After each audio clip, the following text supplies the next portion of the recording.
Yeah. I did the math before the flex show. Rebalance sheets where they chase goals. Losses turn tuition paid in full. Kept the vision clean when the lights go dull. Don't talk rich, I talk control.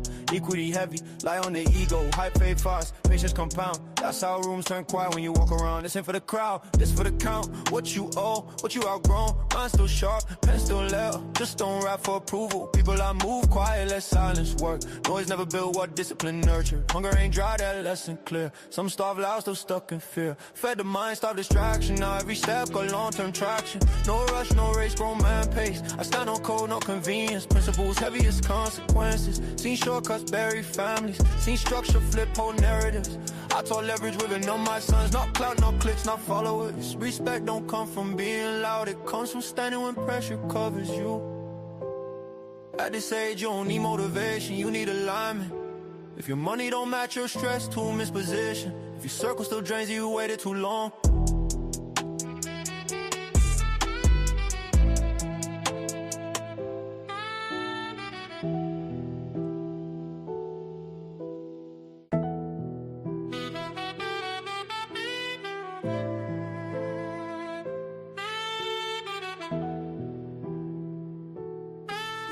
Yeah.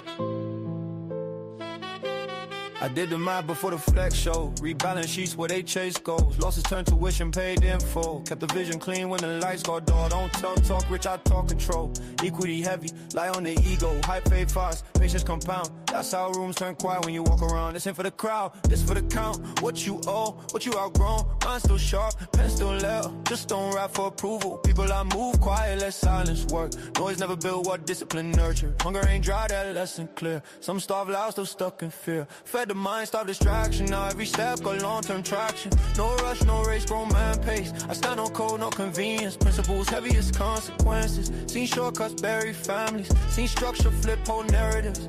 I taught leverage with on my sons. Not clout, not clicks, not followers. Respect don't come from being loud. It comes from standing when pressure covers you. At this age, you don't need motivation. You need alignment. If your money don't match your stress, too misposition. If your circle still drains you, waited too long.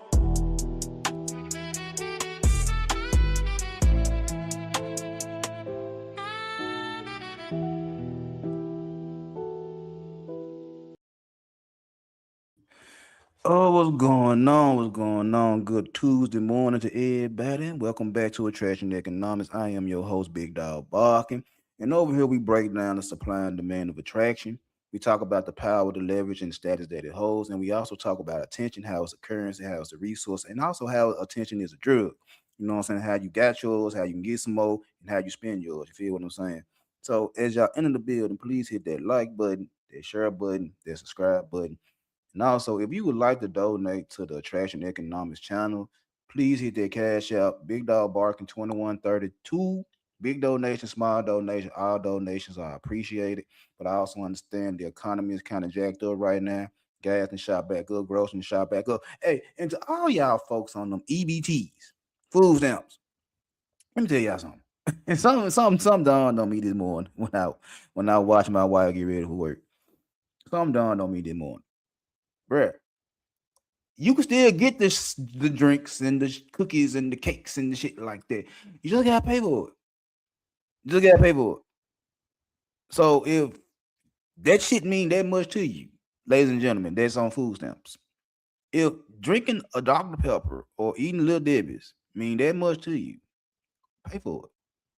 Plain and simple. They didn't take the shit off the shelf. They didn't stop making the shit. As a matter of fact, I go on TikTok every day and I see new shit every motherfucking day. It ain't that they stopped making the shit. You can still get it. You just want to complain and say, oh, I can't swipe my card. I can't swipe these food stamps and get the fuck what I want.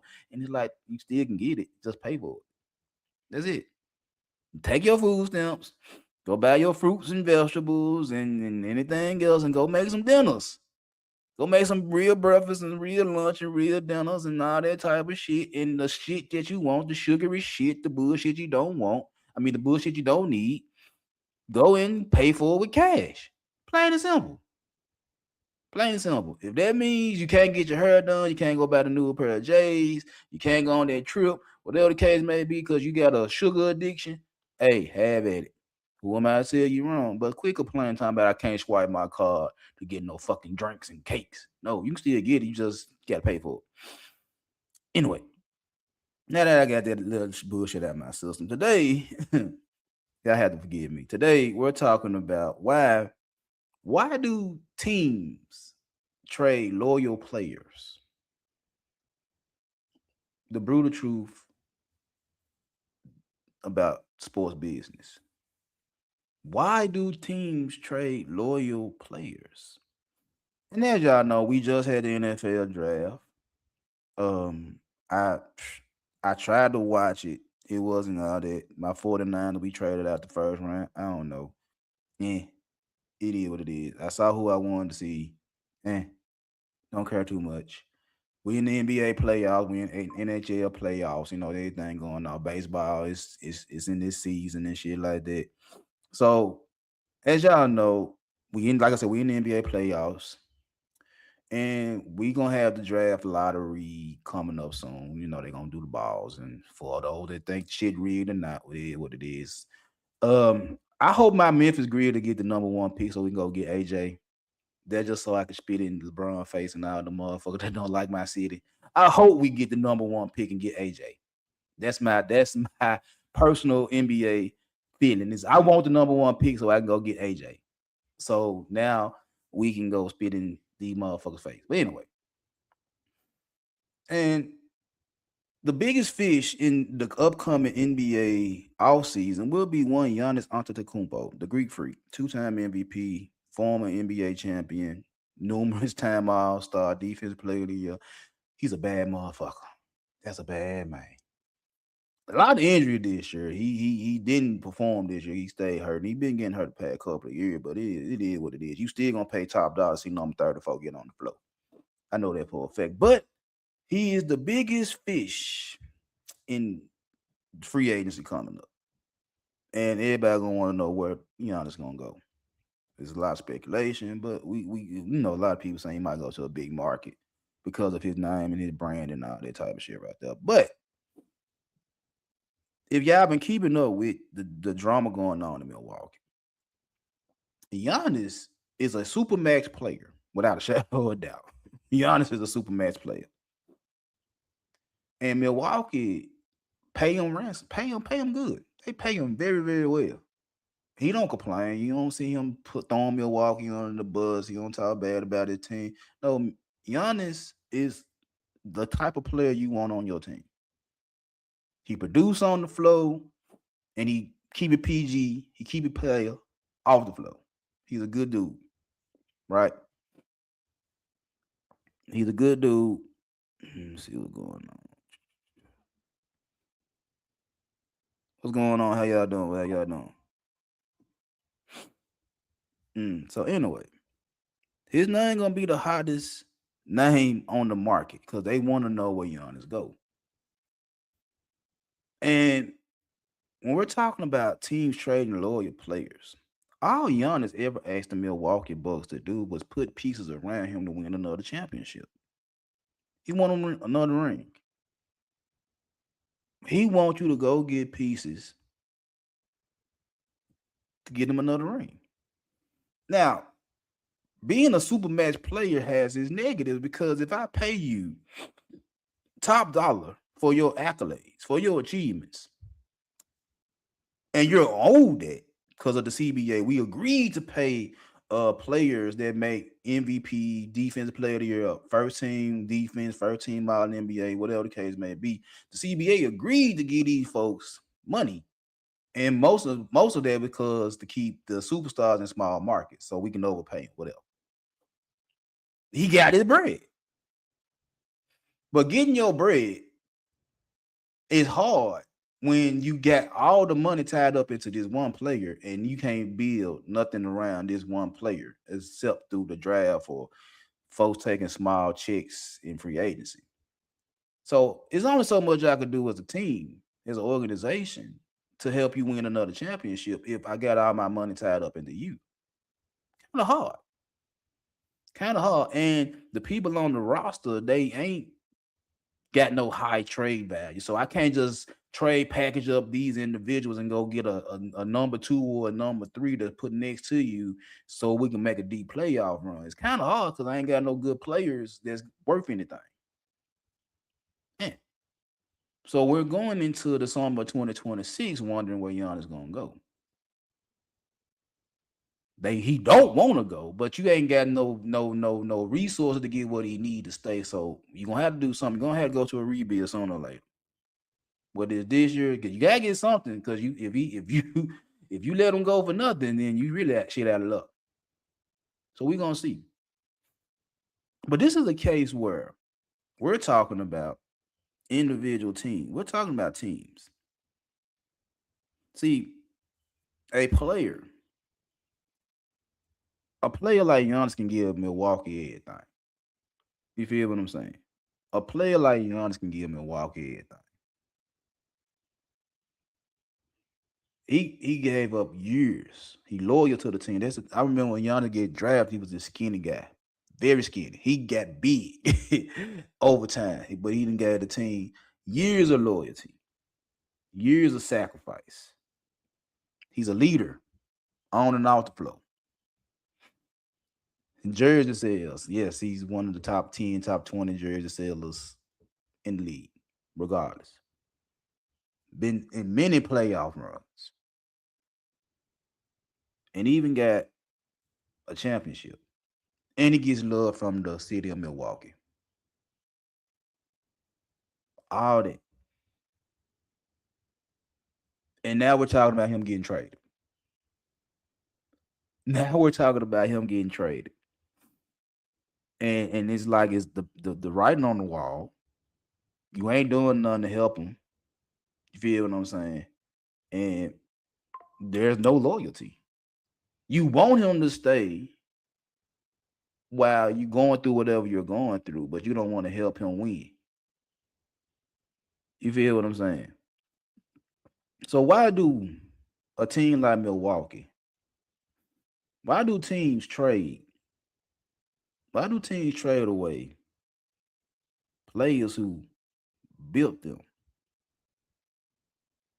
Why do a team like the Milwaukee Bucks want to trade away a Giannis Antetokounmpo? You feel me? You feel me?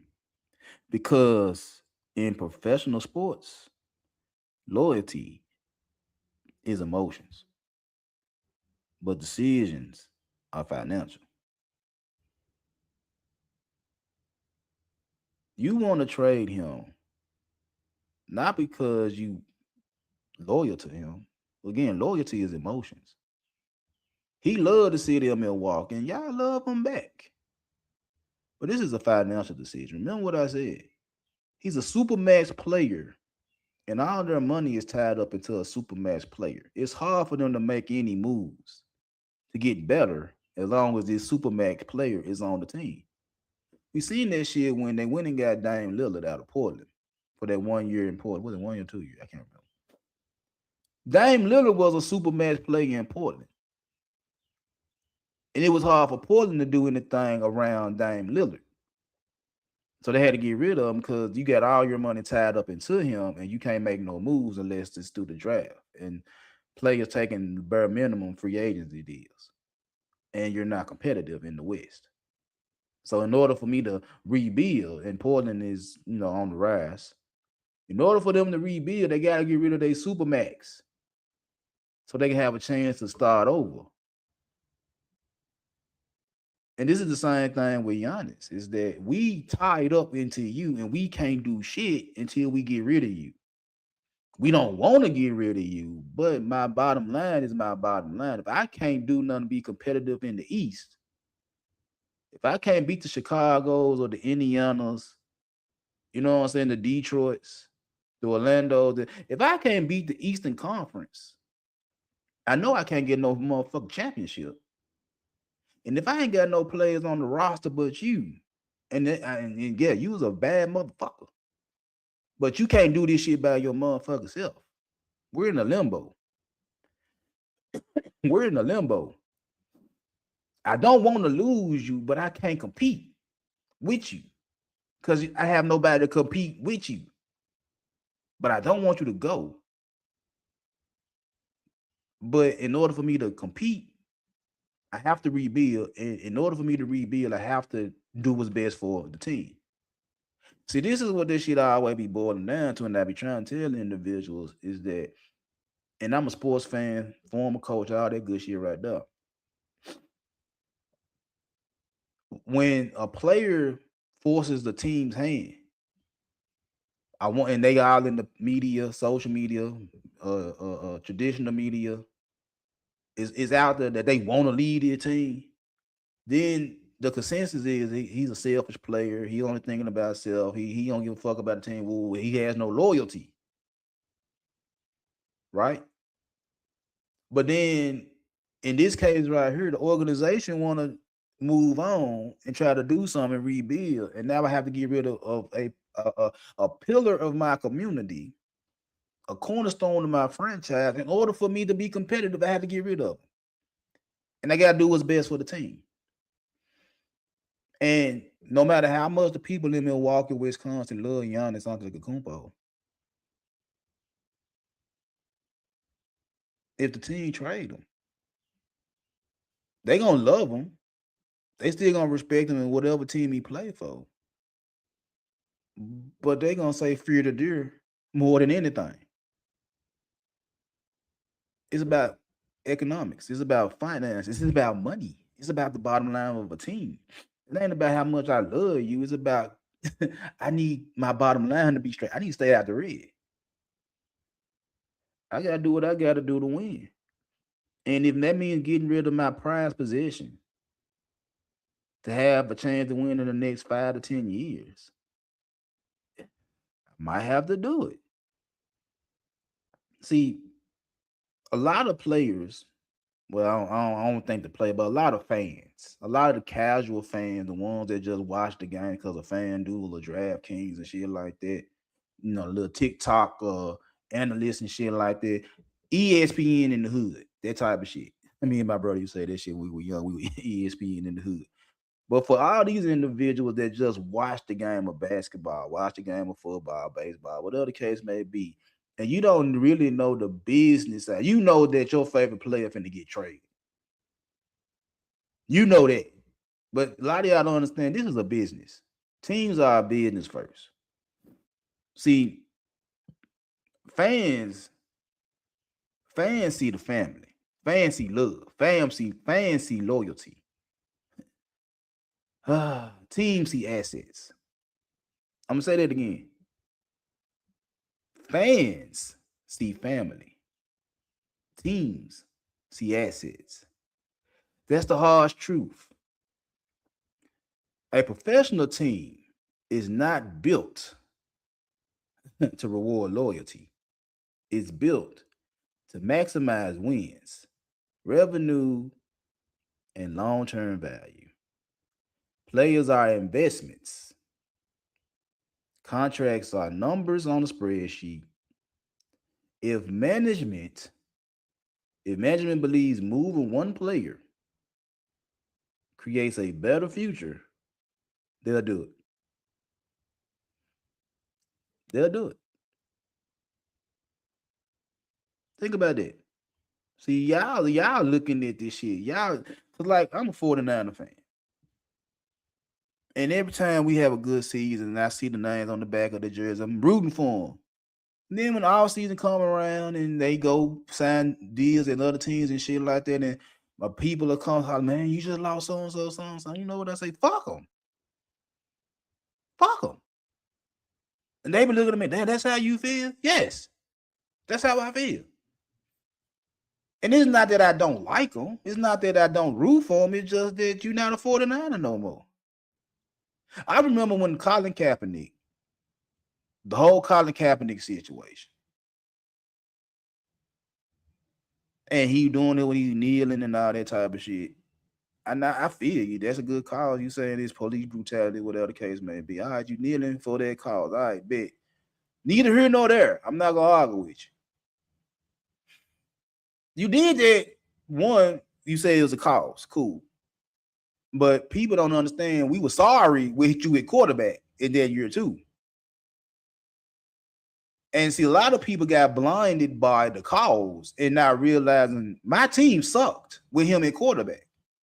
He can stand for whatever, he can support whatever cause he want to support. That's his business. I have nothing to do with it. But my team's sorry because you're the quarterback. I'm loyal to my team. You can go.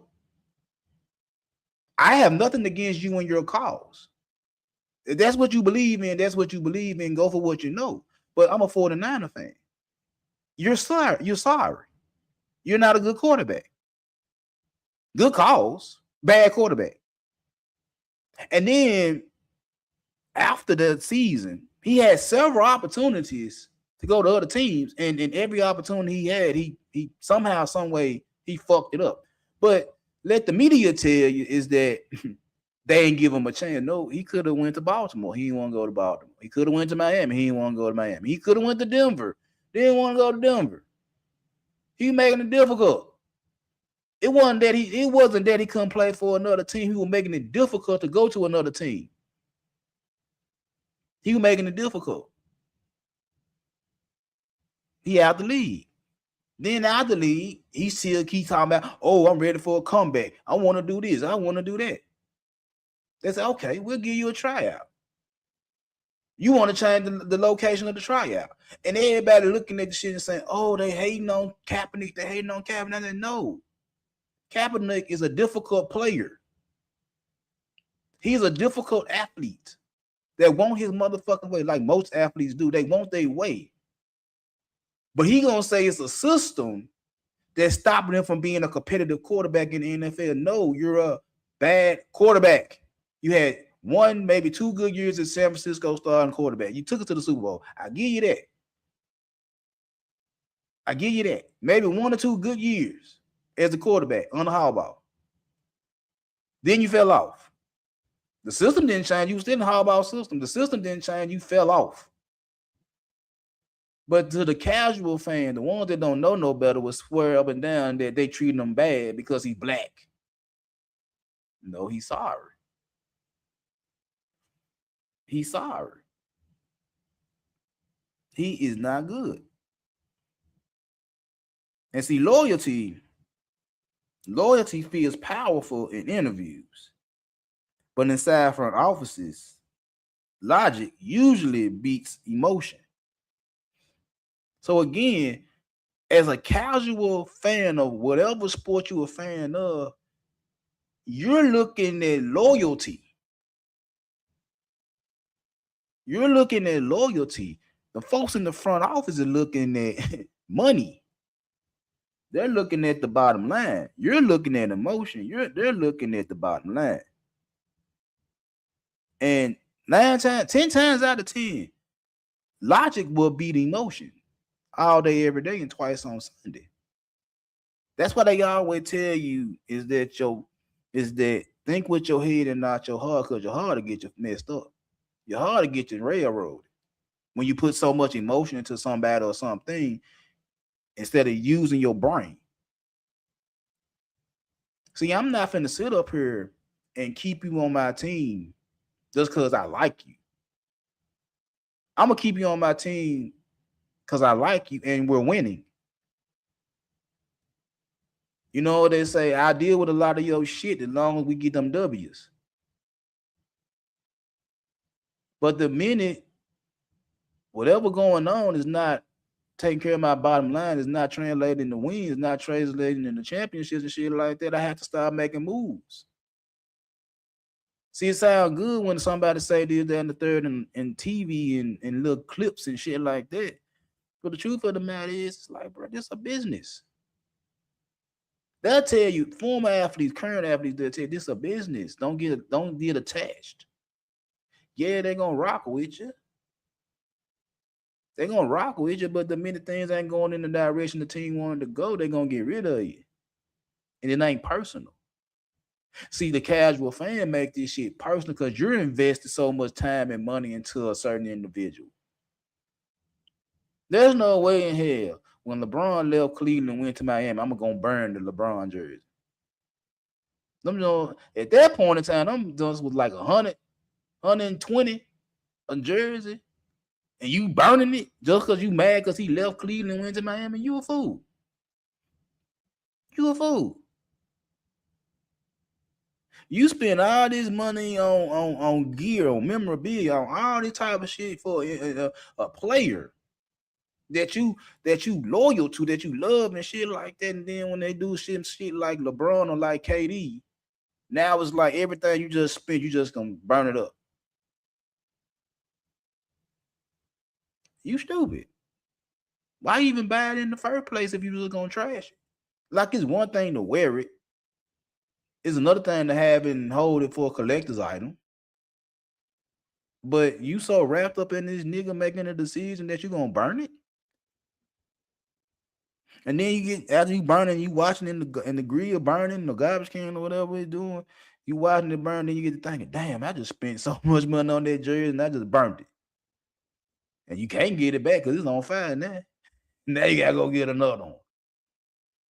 And chances are you're gonna spend a little bit more than you did for the first one.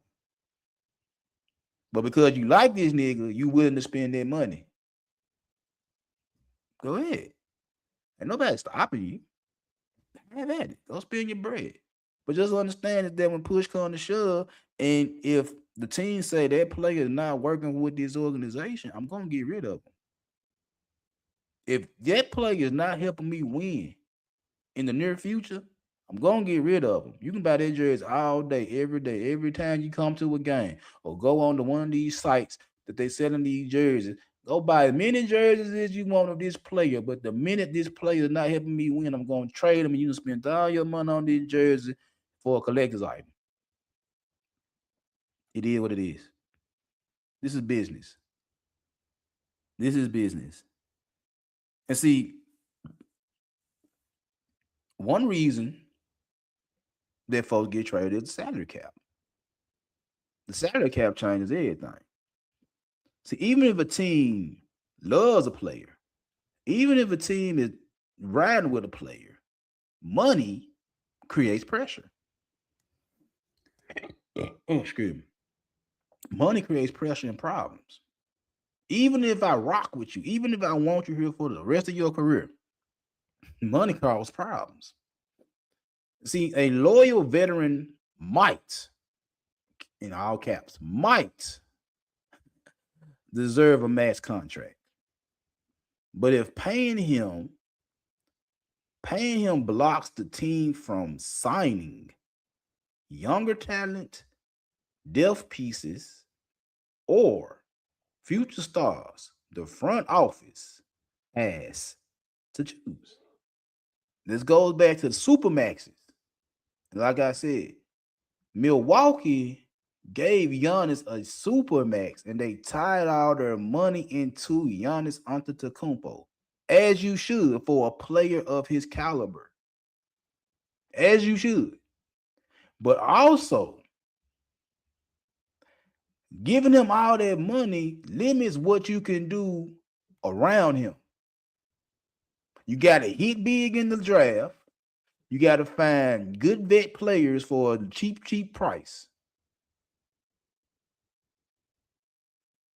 And you gotta do a whole lot of maneuvering around a guy you just gave a whole lot of money to. And that's a decision a lot of these front offices make, because they don't want their superstar to just lead them and they holding the bag with nothing. That's where the Supermax come from. That's the whole reason for the Supermax, but it also is a fucked up situation because you can't do nothing. And it ain't just a small market team or a mid-sized team. The large team go through it too. The man of the hour, Klay Thompson, when he was in Golden State, his last year in Golden State, he was trying to get an extension. He wanted to stay there with Draymond and Steph and Kurt. Them folks said no.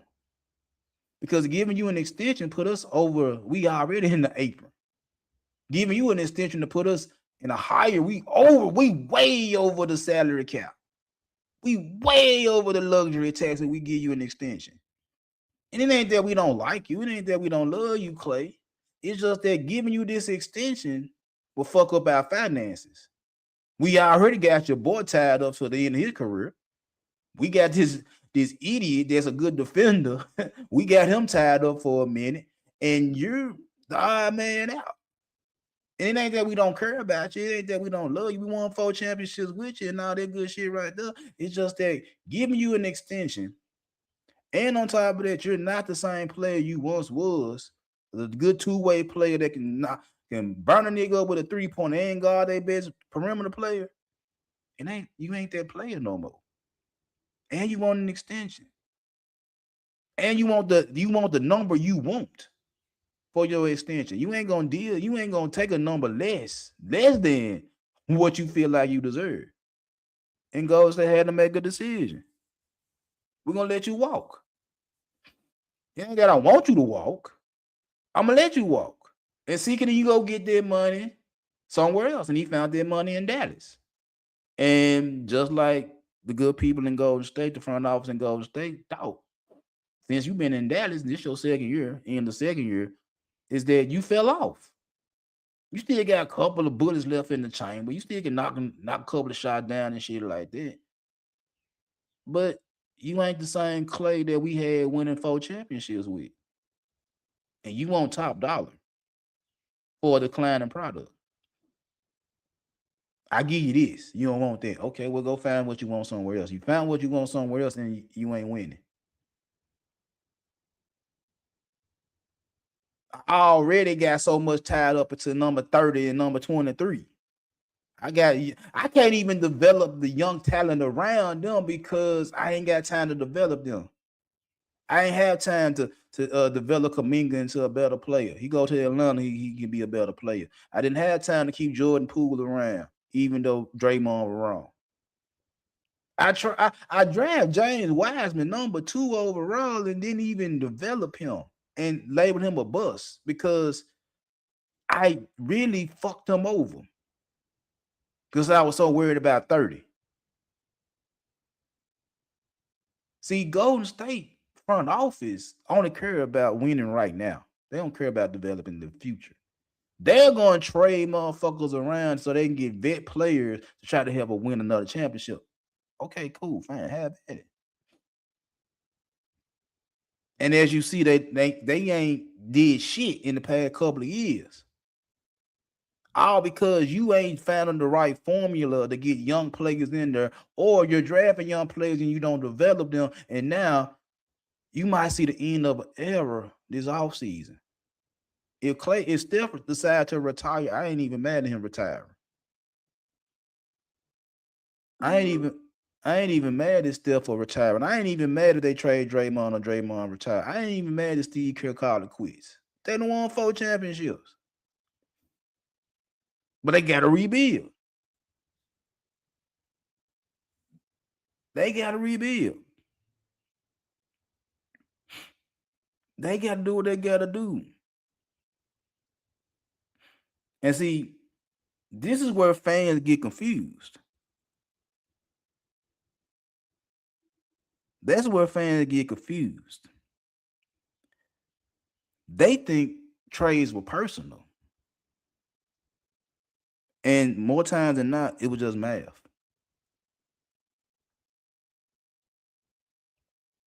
Me trading your favorite player ain't personal. It's business. It's numbers. Me getting rid of your favorite player ain't personal. More times than not, it's not personal. It's math. If I tie up everything into you and I can't do nothing else but give you all this money and I can't get no depth, no good draft picks, like everything I'm drafting is not ready to compete. It's gonna take another 3 years. Like by year 3, year 4, they might be ready to compete. I can't get no good vets at a good price. I ain't got shit going. I can't develop shit. And everything is going towards you. If I have to trade you and I love you, but I have to trade you, I'm going to trade you. And it's not personal. When Minnesota traded KG to Boston, that was not personal. That was just Minnesota telling Kevin Garnett, bruh, we love you, but we love you enough to let you go. because we're not in a position to get you what you need to finish off your career, and that was a championship. We love you. You grew here. You came to us straight out of high school. We watched you grow up in front of these Minnesota fans. You got MVP. You took these folks to the Western Conference Finals. You didn't win the ring. Minnesota felt like it was best for us to get rid of KG so he can go try to get him a ring. Not because we don't like KG, it's because, bro, we can't get you a ring, and you need a ring.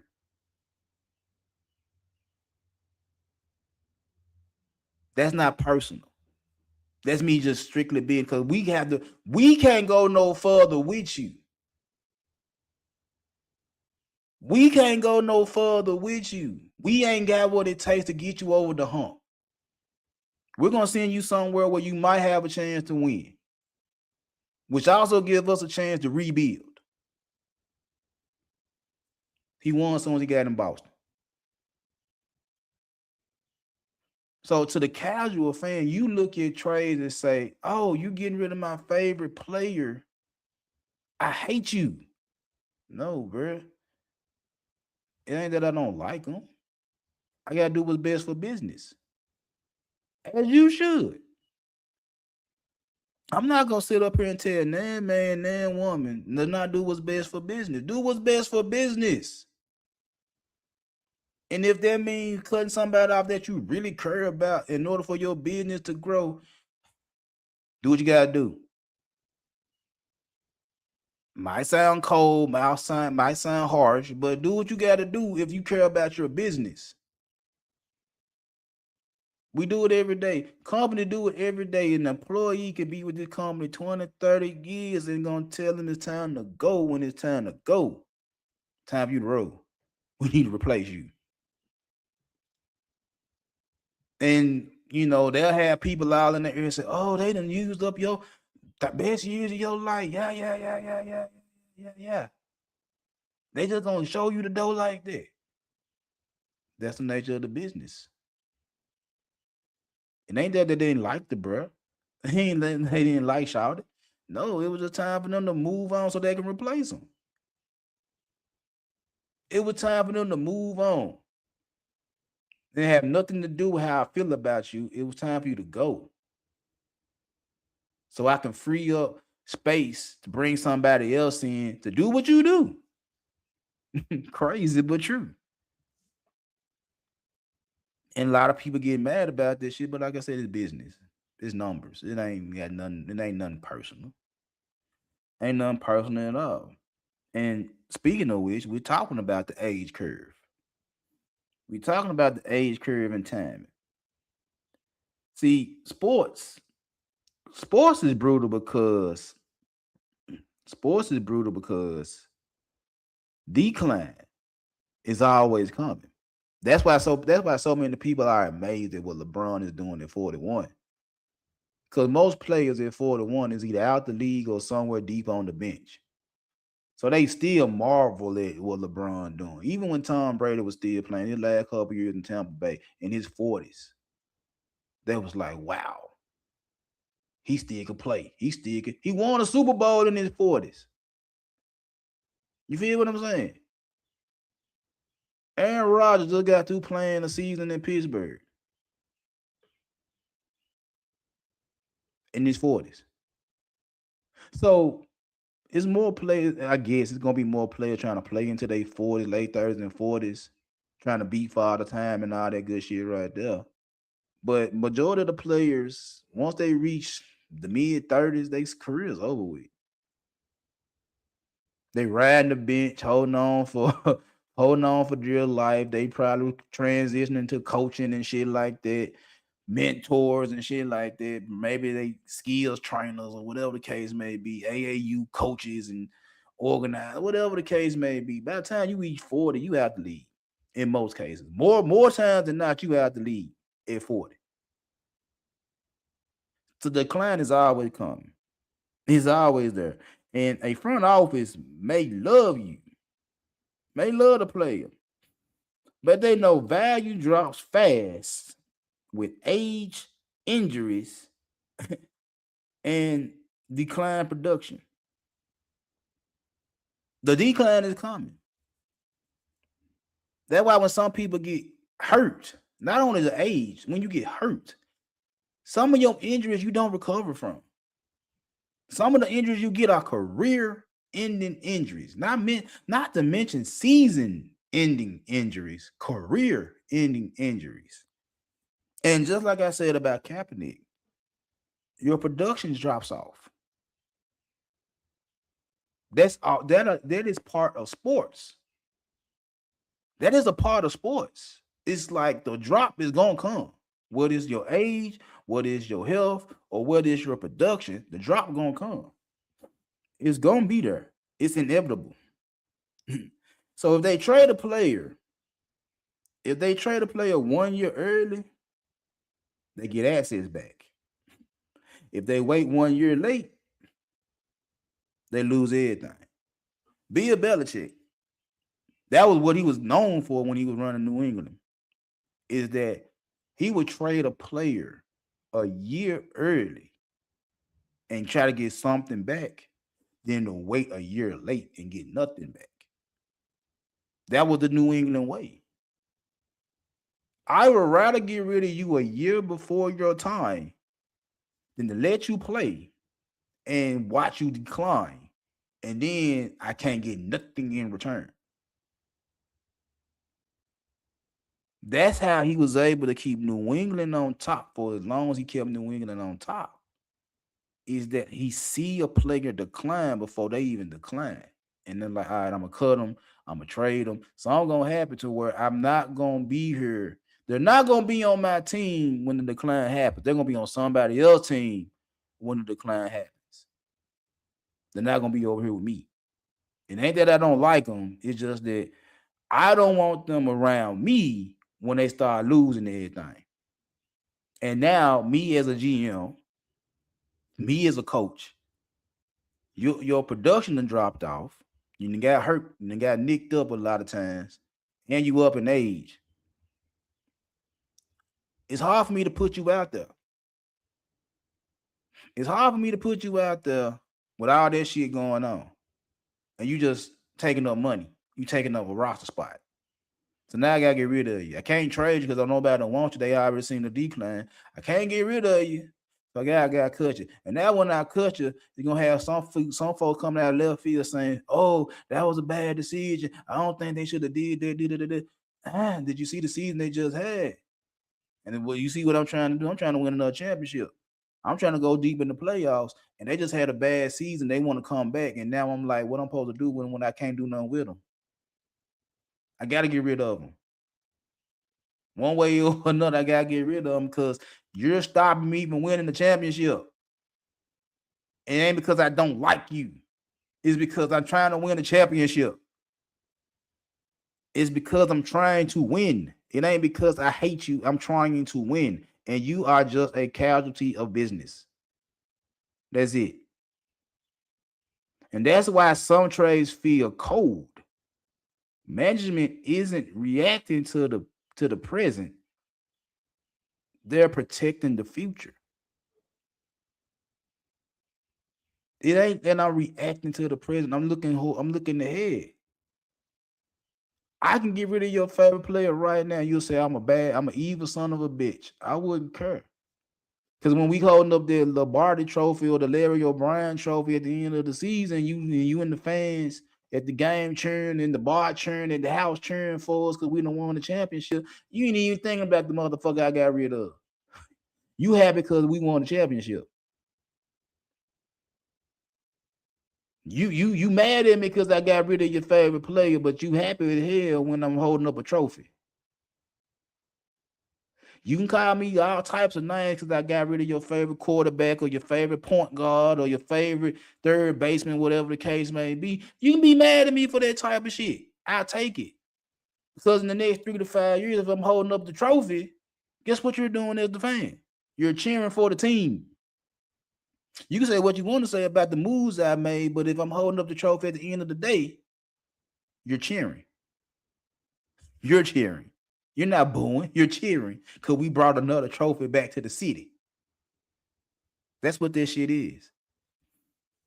Like I said, I'm not trying to make y'all. I'm just being honest with y'all. Rebuilds require sacrifice. A rebuild requires a sacrifice.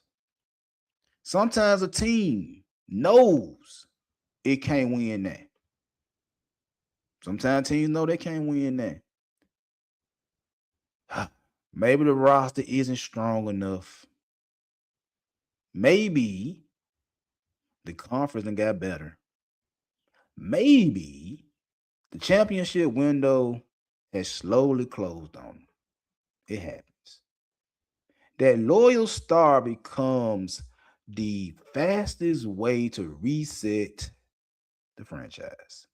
Draft picks, young talent, caps flexibility. One painful move can create plenty five. Plenty future moves. I said five. Plenty future moves. And let's go back to what I say. The roster ain't good. The confidence got better. The championship window closed. We got to rebuild, and the fastest way to rebuild is to get rid of a Giannis. The fastest way to rebuild is to get rid of the star player that everybody love. I don't want to do it, but we have to rebuild. The roster around my Supermax is not good. The conference we play in has got better because the moves other teams that made. And even though I believe this man can win me a championship, the window done closed because again, we ain't in the position to win. So I gotta get rid of you. I gotta trade you. I gotta get what I want back. I gotta get some cap. I gotta get some flexibility with my money. I gotta get some picks. And hopefully I can get some young players that's worth a damn in order to rebuild. See, that was the whole thing leading up to the trade deadline about Giannis. It was like the big market teams want him. All the big market, I heard New York, I heard Miami, I heard Golden State. All the big market teams want Giannis. But what do you have in your war chest that I want? Because with all y'all draft picks gonna be out the lottery probably. You ain't got no young talent that can play because if they could play, you be playing them. And you ain't saving me no money because you ain't got no money to give up. Like I can't give him away to you because you're not gonna give me what I want back to save me no money. If anything, I got to get something for the contract to match up, and hopefully they get on the last year of the contract. So when the free agent come around, when the season over with, they money fall off my books. And y'all ain't got nobody that got that going on. You got contracts that ain't matching up to this contract that are gonna get off my books. So no flexibility, no cap, no picks, and no young talent. That's why Giannis didn't get traded at the deadline. Nobody had all that type of shit to give Milwaukee back. Nobody. And that's why he was still in Milwaukee at the trade deadline. All the rumors, this team on him. You ain't got where Milwaukee needed to rebuild.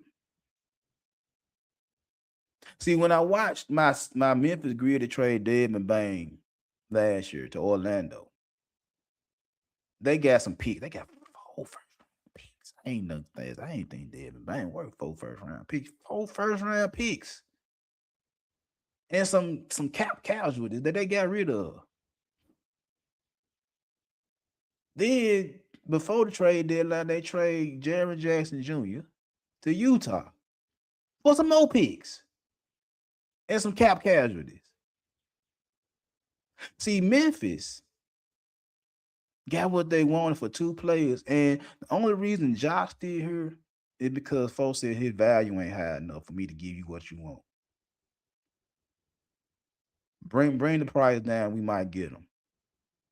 And the good people in the Memphis front office said, no, this is what we want. Because we got this for Bam. We got this for Triple J. We want this for Ja. We not just finna give you Ja Morant for pennies on the dollar. And he be in your team and he get back to some type of form before all the bullshit and injuries. And we get railroaded. No, you want him. Because he said tickets still. You want them, and you want to try to lowball me to get them. No, we're not going to lowball. No, you're not going to lowball me. And that's why he's still in Memphis. Because you want him to lowball the Grizzlies.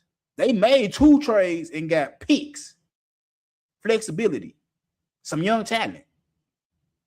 When it came down to Ja, same thing with Giannis. You ain't got you trying to lowball me to get him off my hands. No, I want what I want. I might not want to eat this contract, but I'm willing to eat the contract until I get what I want for him. And y'all saying he ain't got the same value that he once had. So again, we're at a stalemate. I'm not finna cheat myself so you can get him. And you're not finna overpay to get him. So we're at a stalemate. It is what it is. It is what it is. But in order for me to rebuild, this is the fastest way for me to rebuild. I get rid of Bane, I get rid of Triple J. If I get rid of Ja in the off season, I can go and rebuild around Zach Edey and Cedric Crawford. I can go and rebuild around Zach Edey and Crawford and Michael Clayton Jr. It's Michael Clayton Walter Clayton. It's Walter Clayton, my bad. I can rebuild around this little young nucleus. And again, I hope we get the number 1 pick so we can add AJ. I'm just saying. So as you can see, the grid is on the rebuild. Giannis and Milwaukee trying to rebuild. We good. We got what we need to start over. Milwaukee, they ain't got it yet.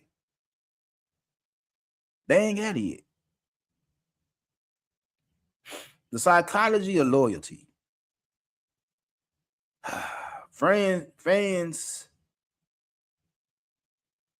love loyalty. Fans love loyalty because it represents identity. We want to believe hard work and commitment gets rewarded forever. We want to believe that commitment and hard work gets rewarded forever. But sports teams, sports teaches a harder lesson. Loyalty matters until incentives change. That doesn't mean loyalty is fake. It means loyalty exists inside conditions. When goals align, loyalty survives. When goals change, business takes over. This goes back to all the relationship conversation I be having too. When shit is aligned, we good. But when shit start changing, that's when I have to make the best decision for myself. So again, the fans will say, this player came in and bust their ass and became a player, a good player, a star player, all-star, so MVP candidate, whatever the case may be. They worked. They stayed down. They stayed. They ain't want to get traded. They ain't want to leave. All that good shit. Yeah. Right. And I rewarded them. I gave them an extension after their rookie deal was up. I gave them another extension because they got the Supermax or whatever the case may be. I fuck with them. It ain't that they was up for some shit and I didn't reward them. I rewarded them handsomely.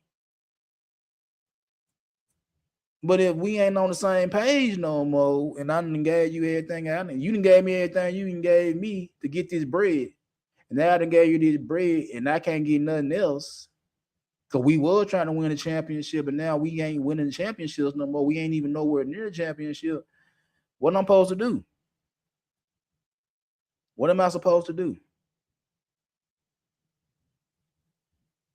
You want me to keep this player around because you like this player.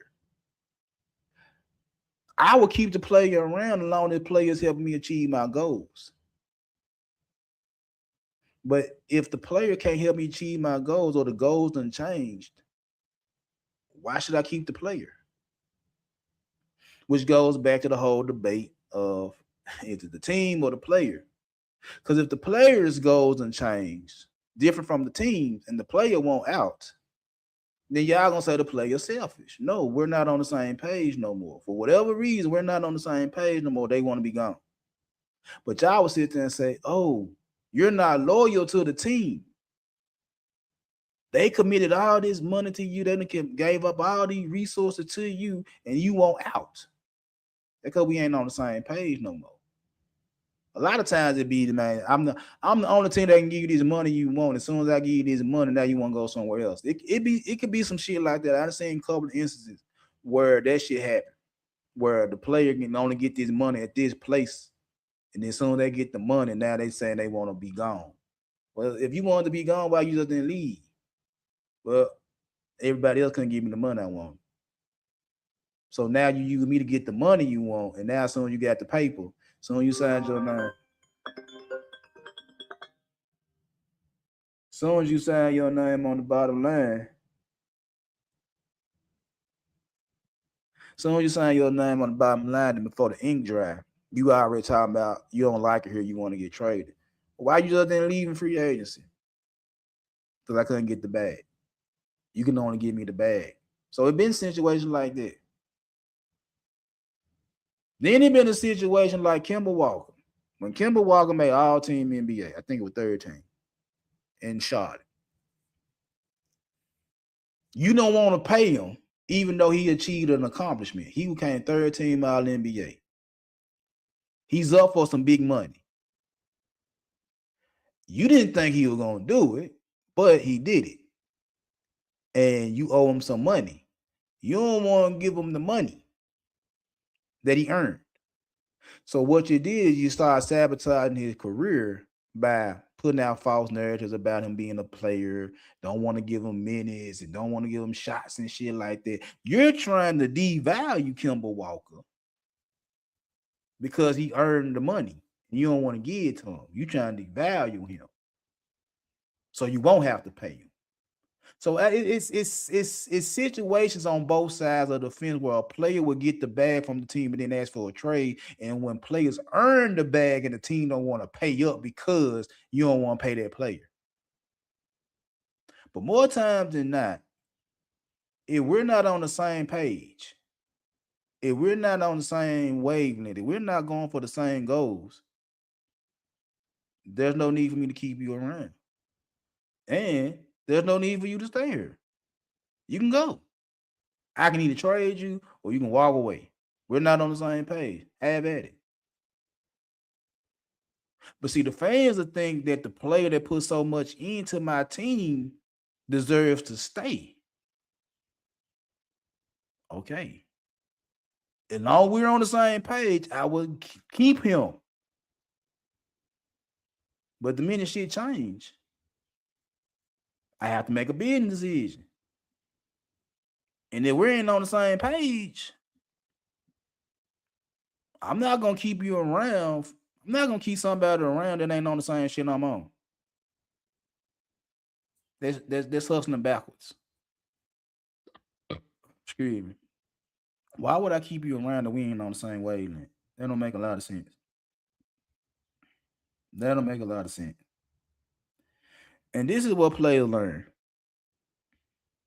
This is why modern players move differently. We're talking about this new era of basketball, these contracts and shit like that. See, they secure contracts. They build their brands, they protect leverage. They demand clauses. They control the narratives because they know teams can pivot at any time. Once players understand they're part of a business, they stop expecting emotional outcomes from strategic organizations. See, this is what LeBron ushered in is player control. And this is why y'all have so many problems now. Player control. See, the load management thing is the reason y'all in these fucked up situations. Because y'all wanting to sit out games. There's certain cities you go to, you don't want to play for whatever reason. Fine, cool, whatever. And you still want your check. You still want to be you still want your shots, you still want your minutes, you still want your check, but you don't want to play the whole season. So y'all come up with an agreement that you play 65 games or more, you qualify for postseason awards, which leads to big money. Now, the problem is that injuries come into play. Injuries, depending on how severe the injury is, means you're gonna miss a little time. And if you miss a little time because of injury and you was already low management for whatever bullshit you get, now them 17 games turn to 20, turn to 30, and now you don't qualify for shit, even though when you do play, you all NBA, but because you want to play 50 games, you don't qualify for no big money. See, I remember when Ja Morant got caught up in Denver with the little pistols or pew pews, whatever you want to call it. And the whole thing about that was how much money Ja Morant was missing because of suspensions.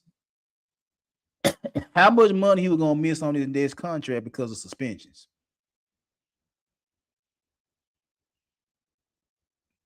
That was it. That was it. See, you cared about the narrative was the money. The money. How much money you missed because you did what you were doing. Well, you did it. You did it. And a lot of folks don't realize is that money is not the motivation for some individuals. Money is nice.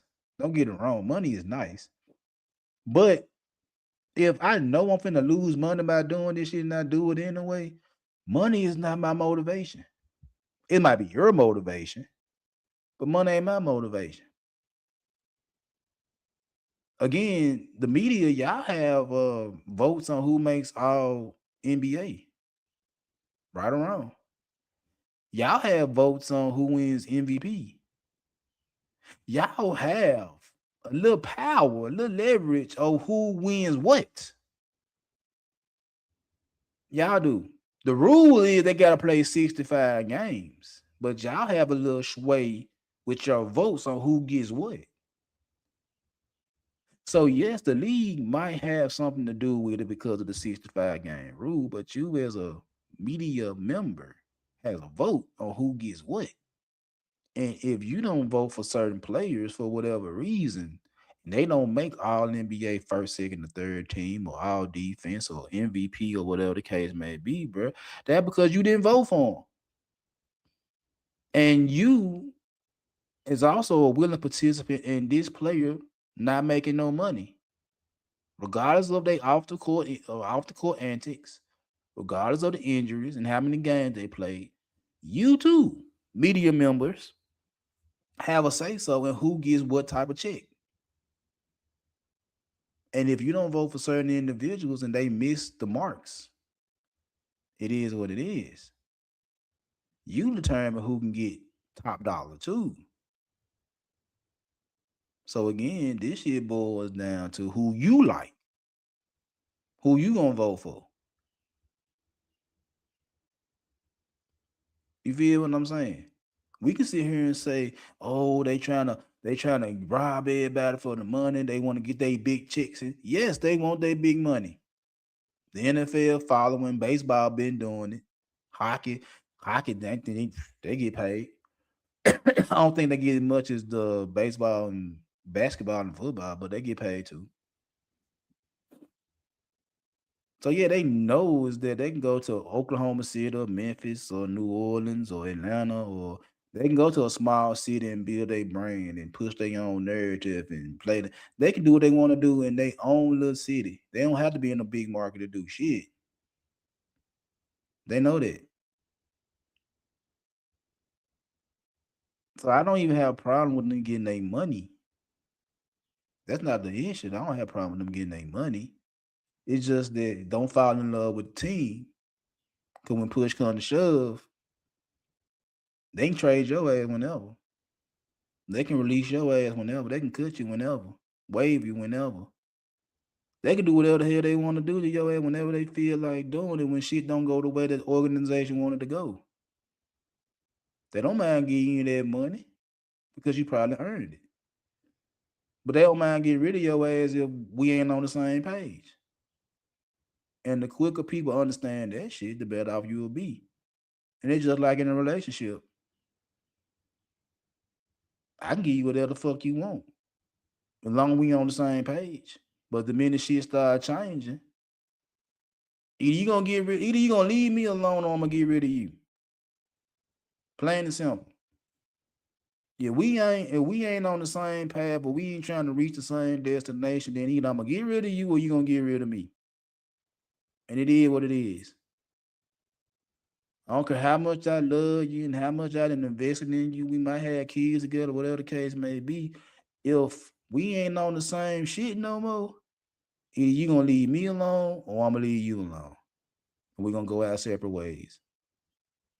Either I'm gonna upgrade or I'm gonna downgrade. You gonna upgrade or downgrade, or you gonna stay in the middle, whatever the case may be. If we ain't rocking no more, what we supposed to do? To stay together for the sake of staying together, even though we ain't doing the same shit no more?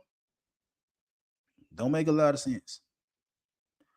So anyway, let me get on down because I said I wasn't gonna do 2 hours. I'll give you an hour in there. I'm a little bit over. So I'm saying all that to say this right here. Ladies and gentlemen, the truth about sports is this right here. The main reason teams trade loyal players is the bottom line. It's the bottom line. Whether it's salary cap, whether it's age, injuries, production, we in the rebuild. We ain't winning no championship no time soon. The roster ain't worth a damn. The conference done got better. Whatever the reason may be, it's all logical. No emotions.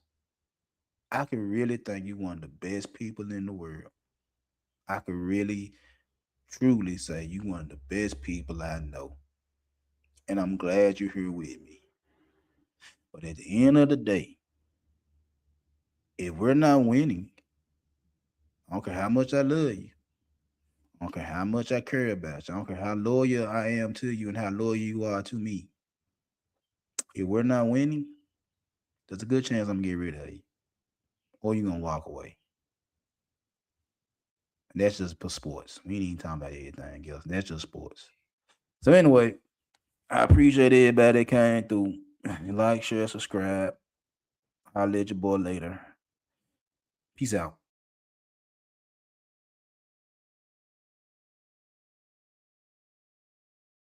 But when the goal was to be seen, now the goal's to be straight. Different math when the kids need structure and your name got weight. I don't chase the room no more, I measure exits. Who panics when I leave? Who adjust their sentence? Used to think loud men alive more. I know calm means clear if you still explain your value. You late in your career, I watch money fix problems and multiply flaws. Watch ego kill deals before lawyers got involved. I don't blame age, I credit reps. You sharpen the blade, I don't need pressure to move me. I move because I'm aligned. Every loss, y'all placement, every win exposed intent. Some folks still celebrating checks, I'm already in environments. I stopped arguing timelines, started reading behavior. If they comfortable disrespecting you, that's on your position and play. I don't need revenge, I need distance. Let life handle the rest. Silence louder than threats. When your presence was the test, I built slow so it lasts. Skip hype so it's mine. Legacy ain't built in moments, it's built in the margins of time. So when the music fade out and it's just you in the mirror, ask if your life reflects discipline or just the ambition without structure. I'm done talking. Let the results finish the sentence.